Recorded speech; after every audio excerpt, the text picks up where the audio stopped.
Do you feel peace or just attachment? This episode is about breaking the pattern behind the love you keep repeating. Let me ask you something. Do you actually feel peace or do you just feel attachment? Because those are not the same thing. And a whole lot of us have been out here calling something love, calling something chemistry, calling something connection, when really what we're feeling was anxiety, overthinking, waiting, hoping, surviving, trying to keep things from falling apart. That is not peace. And I want to say this right here in the beginning because I need to set the tone for this episode clearly. This is not about blaming men. This is not about telling women to go leave their marriages. This is not about turning you hard. This is not about becoming bitter. And this is not about labeling every person in your past. Now, this is about what keeps you repeating things in your life. This is about why some of you know in your mind that something is off, but your body still feels pulled towards it. And this is about why you keep second guessing yourself in situations where your intuition was actually trying to protect you. And this is about helping you wake up. Because this may be the only episode someone ever hears of mine. And if this is the only one they hear, then I want them to hear enough truth in this one to start seeing clearly. I want them to have that moment where they stop and think, oh my gosh, why didn't I see this before? And the truth is, sometimes you did see it. You just weren't ready to trust what you saw. Welcome, beautiful souls. I am Holly Key, the founder of Awakened Her podcast, the podcast where women break generational patterns, step into their power, and rewrite legacy. And for the men listening who are curious and willing to grow and lead, well, this conversation's for you too. You were just not ready to trust what you saw. That's where the issue is. So let's go there. Peace is steady. Peace does not have you replaying a conversation 6 different ways. Peace does not have you sitting there wondering, should I say this or should I not say this? Should I bring this up or should I wait? Peace does not have you walking around trying to manage someone else's moods so you can keep the day from going sideways. Peace does not have you checking your phone every 5 seconds to feel okay. And peace does not have you searching for old texts to find one memory from 6 months ago where they were sweet to you, just so you can calm yourself down and remind yourself that once there was a good version of them. Peace is calm. Peace is clear. Peace is grounded. And peace doesn't disappear and come back stronger just to keep you attached. Attachment is different. Attachment feels intense. Attachment feels high and then a crash.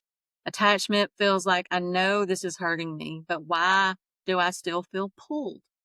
Attachment feels your mind is saying no, but your body is still reacting. And that's where a lot of women get confused.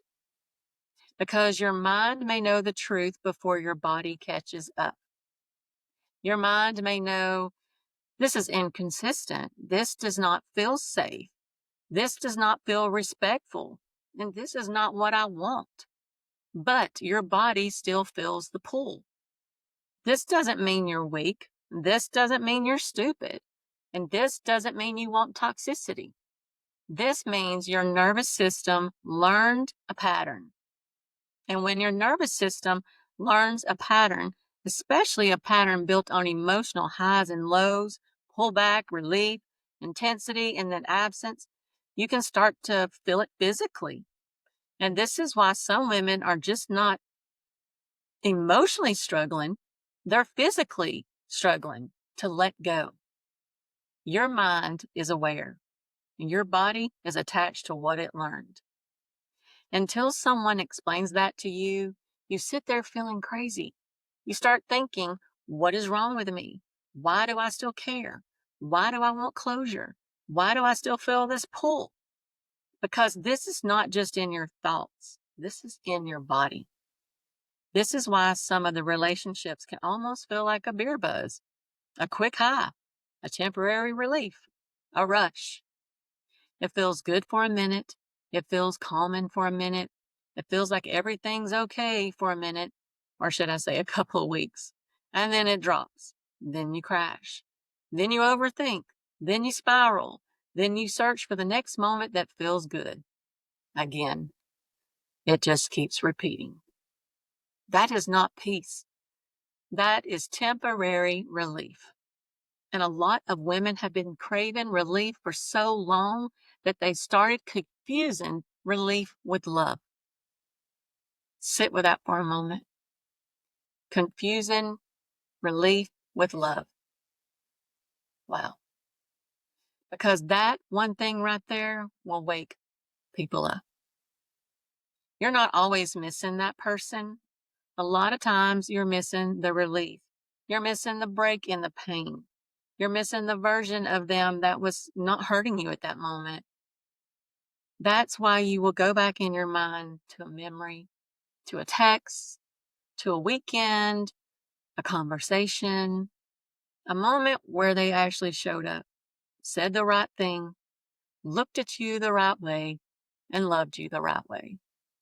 And you will hold on to that.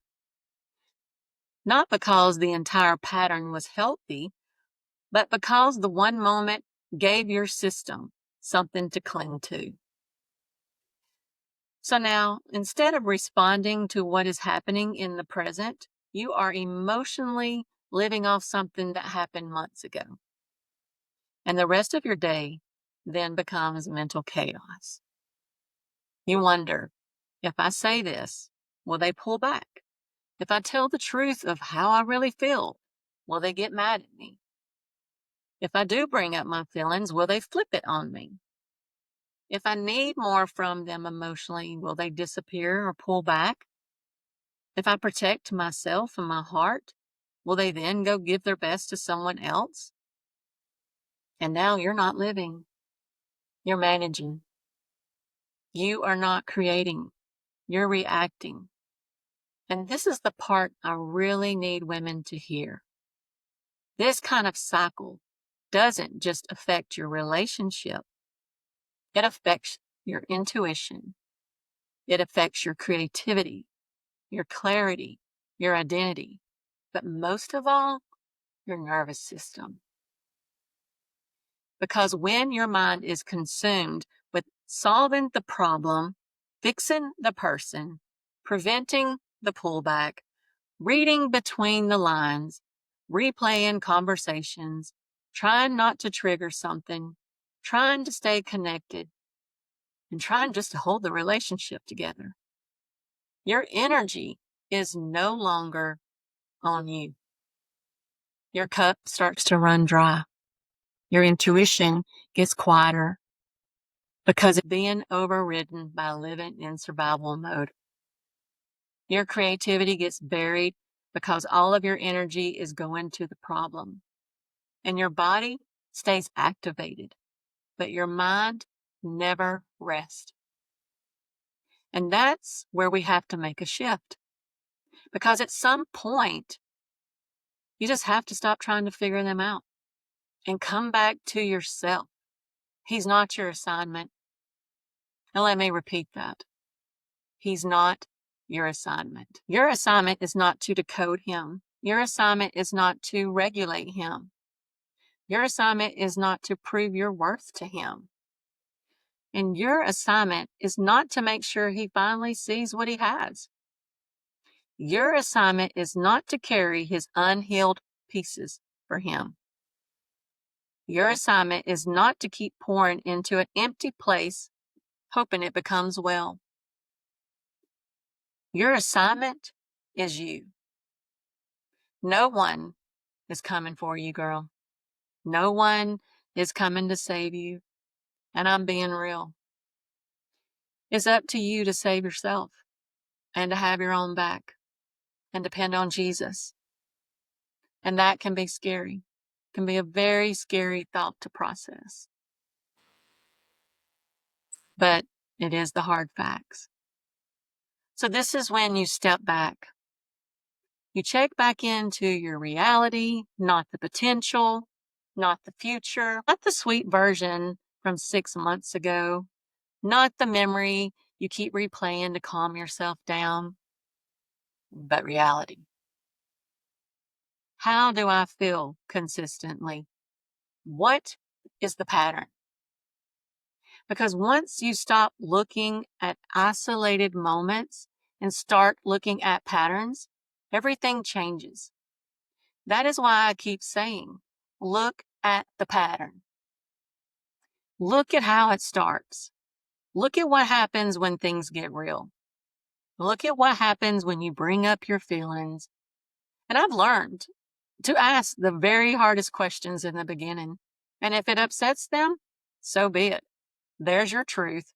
And you don't need them anyway. There's your sign. And you just dodged a bullet, girl. Look at what happens when you set boundaries. Look at what happens when you stop chasing. And look at what happens when they feel distance. And look at what happens when they are no longer in control of the emotional climate.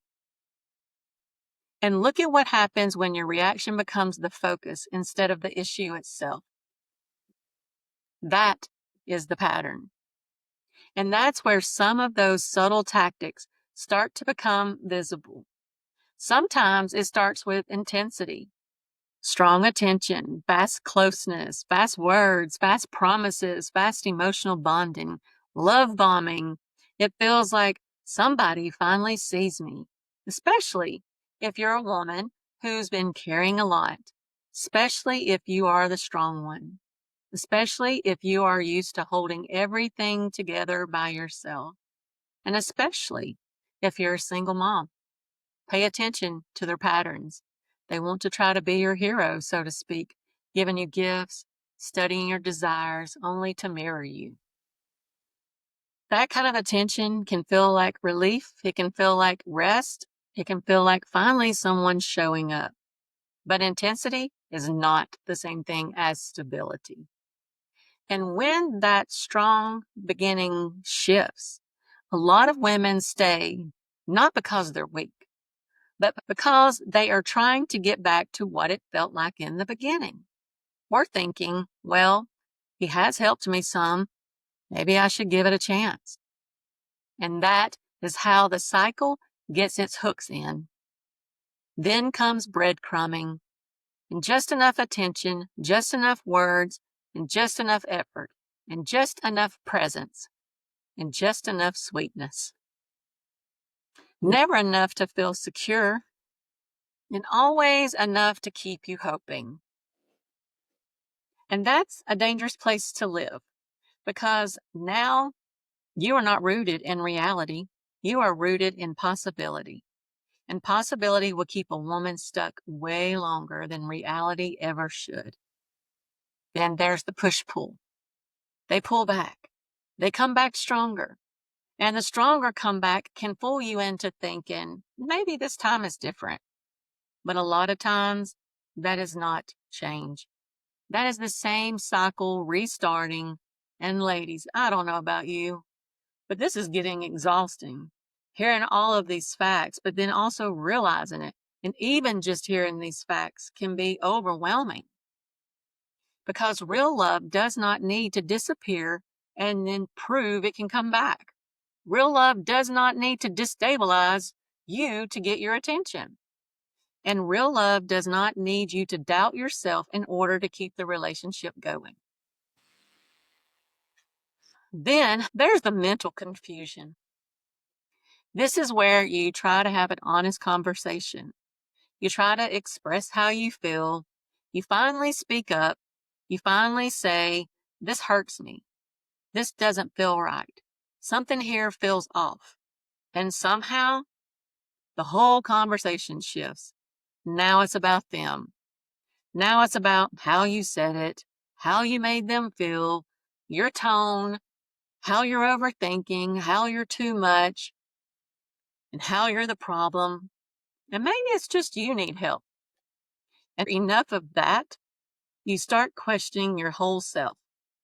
You go from being confident to second guessing, from trusting your perception to doubting your own reality. You go from knowing something feels wrong to wondering if maybe you are imagining it. That's not clarity. That's confusion. And confusion will wear a woman down. And as I have mentioned before, confusion is not from God. And that's your whole answer to all of this. Confusion will do the following. It keeps you in your head. It keeps you in self-correction, self-blame, trying to fix yourself when the deeper issue is the pattern. Go back to the pattern. It is inside of you, your intuition. Not everything said to you belongs to you. You don't have to take that energy or words on. Some of what you've been carrying was never yours to carry. Some of the shame, some of the blame, some of the insecurity, some of the doubt, and some of the story. And healing includes laying that back down. Then there is comparison. Sometimes it's subtle. Sometimes it's past relationships being brought up casually. Stories about exes, comments that seem small, references that seem harmless on the surface, but the effect is strong. Now you feel measured, now you feel compared, and now you're wondering if you'll stack up. And now you're trying not to look jealous, when really what you're feeling is not jealousy at all. And let's talk about that. A lot of times you are not jealous. You are responding to something that does not feel respectful. You are responding to a dynamic that does not feel aligned. You are responding to energy in the relationship that is making you feel displaced, unstable, or emotionally unsafe. That is not love. That is them projecting their insecurities onto you. But because it's not always direct, it gets turned back to you as insecurity. And then you start doubting yourself. Am I jealous? Am I too sensitive? Am I overreacting? No. Sometimes your intuition is simply noticing misalignment before your mind has the words for it. Sometimes your awareness is picking up what your mouth has not yet learned how to explain. And women, we need to trust that more, because you were never meant to compete for your place in someone's life. You were never meant to sit in a relationship trying to prove your worth against stories, ghosts, comparisons, or emotional positioning. Healthy love does not make you feel like you're competing with a room. Then there's another thing I want women to notice. Repeated stories, repeated narratives, repeated explanations about every past relationship they've had. At some point, you have to stop listening only to the story and start looking at the pattern. If every ex is crazy, if every situation ended the same, if every past relationship gets described through the same lens, if the same conclusion keeps showing up over and over, wow. Now, I'm saying this not so you can investigate, not so you can obsess, and not so you can go chasing down the exes and try to piece together the whole story. But that's up to you, girl. But let's ask ourselves this way. What am I actually being shown here? Because the point is not their whole past. The point is the pattern. And when you start seeing repeated patterns, it wakes you up. Because now you're no longer blinded by the isolated explanations. Now you're watching repetition. And repetition tells the truth. That is why I keep saying once you see it, you can't unsee it. And now I also want to say this for the woman who feels deeply, the empath, the nurturer, the fixer, the one with a big heart, the one who can see where someone actually come from. You can see and understand their wounds, and you feel that compassion even while you're still being hurt. That does not mean it's your job to save them. Empathy does not equal assignment. Understanding someone's pain does not mean that you're supposed to absorb it.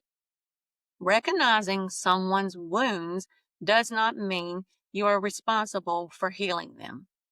Seeing their childhood, their trauma, their chaos, their addictions in the family, the neglect, the lack of boundaries, the emotional immaturity, the lack of empathy, the instability in past relationships, along with the pattern of women they choose and why.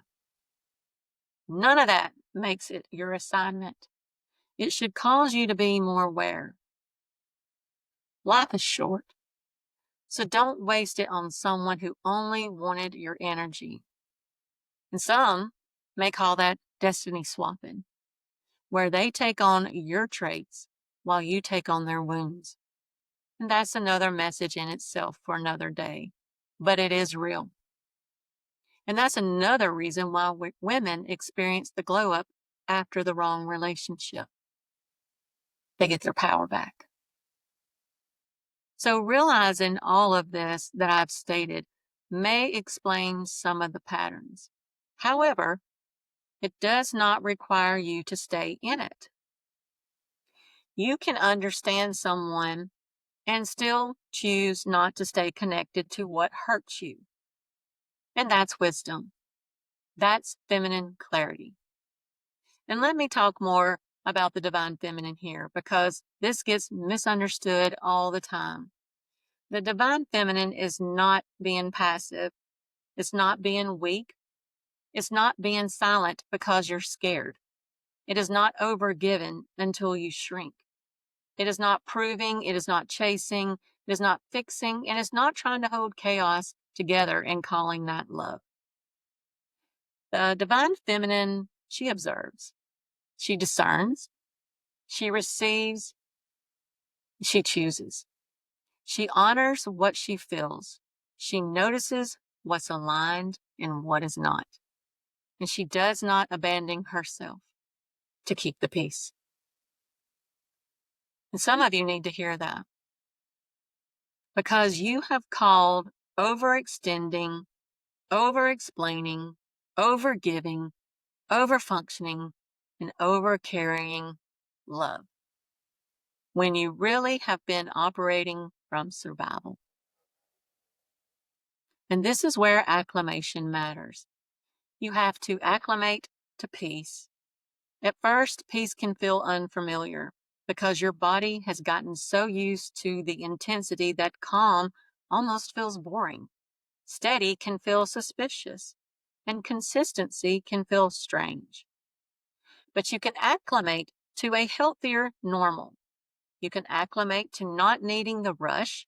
You can acclimate to not needing the chaos. And you can acclimate to not needing the emotional whiplash to feel alive. And that is part of healing. And then there's transmutation, transmuting pain into power or purpose, transmuting confusion into clarity, transmuting the lesson into leadership, and transmuting what once broke you into the very thing that wakes someone else up. This is the reason the podcast exists. Because I know what it means to come out of confusion. I know what it means to get to a place where behavior that once would have pulled you in no longer has access to you.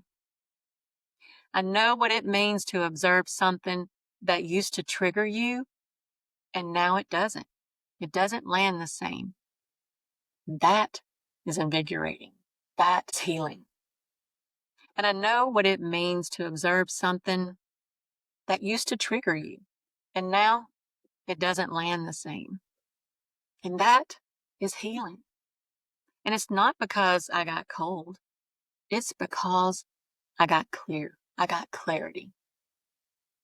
There is a level of healing where you stop taking everything personally and you start seeing the situation and people with discernment. You start understanding without absorbing. You start noticing pain in people without feeling obligated to carry it. And you start having compassion without losing your boundaries. And that's growth. And that's how you've changed. Not because life stops presenting you with patterns, but because patterns stop having the same power over you. Healing is not when people stop doing things, because we can all testify there are still a few evil people here in the earth that love to hurt others because they are hurting. And that's a very sad place to be. And I pray for those people. But you know that you are healed when what they do no longer controls or affects your emotional state. That feels really good. It's empowering. Healing is when you see behavior that does not make sense, and instead of reacting, you observe it. Because not everything deserves your energy.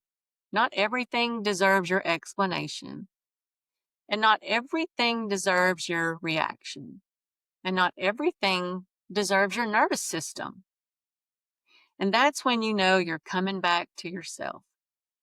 And spiritually, we all need to anchor this. Jesus said, in this world you will have trouble, but take heart, for I've overcome the world. That means confusion exists, misalignment exists, patterns exist, pain, manipulation, and chaos exist. People operating from unhealed places exist. But because it exists in the world, it does not mean that you have to stay in that pattern or entertain that pattern.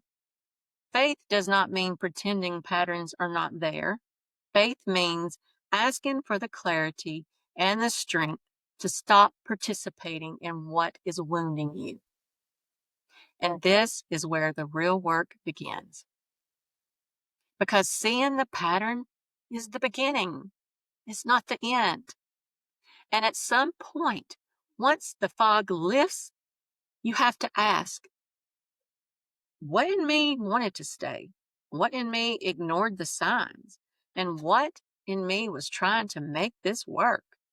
And what in me was attracted to what felt familiar even when it was hurting me? And what in me needs healing so that I no longer connect with this pattern in the same way ever again? Not from blame, but from awareness. Because you are not broken, but there may be a wound in you, a familiar pattern in you, a survival response in you, a place in you that still linked intensity with love, instability with chemistry, or chaos with compassion. And that is where your healing has to touch. And that's why I created the free guide to download on my website. That is why I talk about break the cycle. And that is why I use the framework. I keep coming back to the 5 R's, and if you've downloaded Break the Cycle, then you'll know what I'm talking about. But to give you a little glimpse, I want you to know, because awareness alone is not enough. You need a process. So number 1, R, is recognize. You need to recognize the pattern. And number 2, release. You need to release what keeps feeding it. And number 3, rebuild. You need to rebuild yourself. Number 4, regulate. You need to regulate your body. And number 5, then you rise. A part of the process is learning how to break the reaction pattern. This is huge because you do not break the cycle when the feelings disappear or the relationship ends. You break the cycle when your reaction changes. You feel it, you don't follow it. You feel the urge, but you don't obey it. You feel the pull, but you don't feed it. You feel the discomfort, but don't run from it. Don't feel the craving for the text, the check in, the memory, the closure, the reassurance, and don't let it become action. Because every time you do not react in the old way, you weaken the pattern. This is how the body learns something new. This is how your nervous system catches up with your mind.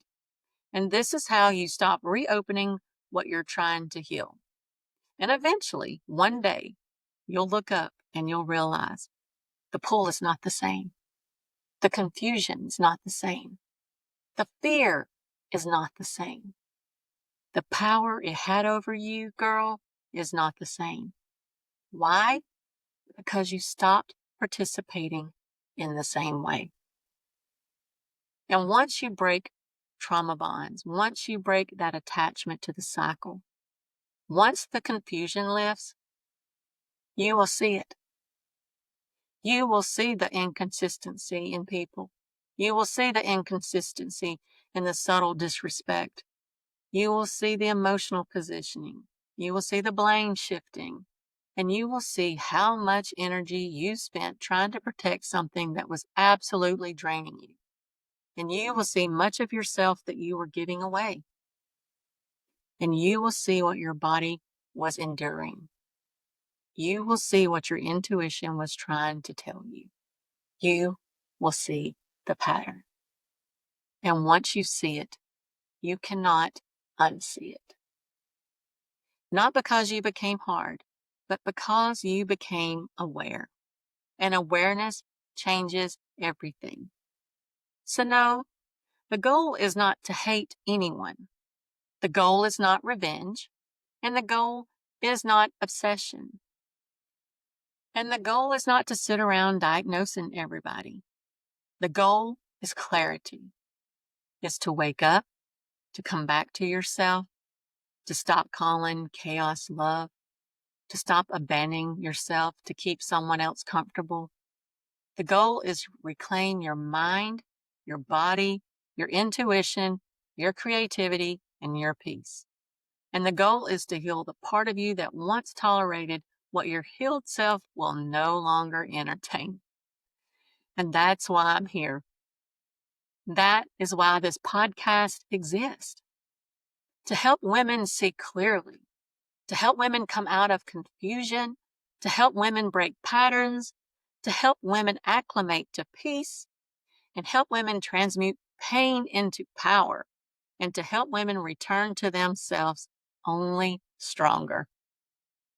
So if this episode spoke to you, if something in you is waking up, if you are starting to see it, go download the guide today.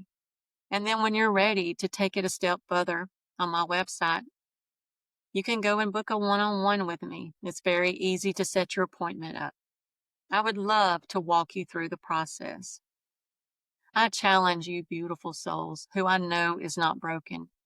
Do not just hear this and go back to the same cycle. Take the next step. You are worth it. Because clarity without action will still leave you stuck. And I do not want you stuck. I want you awake. I want you clear. I want you grounded. And I want you back in your reality. And I want you back in your power. Because once you see it, girl, you can't unsee it. And that is where everything begins to change. In Galatians 5:1, it says, "For freedom, Christ set us free. Stand firm, and then don't submit again to a yoke of slavery." Real freedom starts internally because you can leave a situation and still carry the pattern with you. A yoke today may look like going back to what you know hurts you, overthinking everything, questioning your worth. Sometimes yoke isn't the person, it's the pattern. We may say we want freedom, but we go back to what feels familiar, not because it's right, but because it's known. I would like to stop and say a prayer here for you today. to let you know that I do care and I do see you because I am you. And I know that if God can bring me through it, He can bring you through it. So, Father God, I come before you today. And everyone that's under the sound of my voice, Father, this message will sink deep into their heart and into their mind, that you will plant that seed in them that the devil cannot take away. And maybe someone else can water it. But Father, I pray that everything that you have led me to say here today will open their mind up in a new way to help break the patterns and to break the mindsets that we've become accustomed to. And Father, I know that your great mighty hand is upon us all. And that, Father, we thank you for your grace and your mercy and your love. And I thank you for healing us and the deliverance that you've brought to us. And Father, I know that everyone listening right now may be going through different situations in their life, different journeys. But this is the same. This message can relate to all situations, in jobs, in our career, in our homes, in our lives, in our relationships, in our children. It's all about patterns. So, Father, I thank you for giving us this wisdom and for giving us this knowledge and understanding. And I pray, Father, that your angels will be around us all and then will help us to understand this more. And I pray that you will continue to guide us. I thank you for this podcast. I thank you that it's helping women to grow. I thank you for the women that has been coming to me and Father and thanking me. And Father, it has nothing to do with me. And I give you, Father, all the praise and the honor and the glory for even allowing me to be in this position, Father. I thank you for it. And I thank you for the mighty things that you are going to do through this ministry. In Jesus' name I pray. Amen. Amen. If this spoke to you, please share it with someone that you may also know that it could help. And remember, breaking cycles start with one decision. Until next time, beautiful souls, I'm Holly Key. Thank you for joining me today on Awaken Her podcast. And remember, stay awake, stay powerful, and keep rewriting your legacies. Until next time, beautiful souls, be blessed.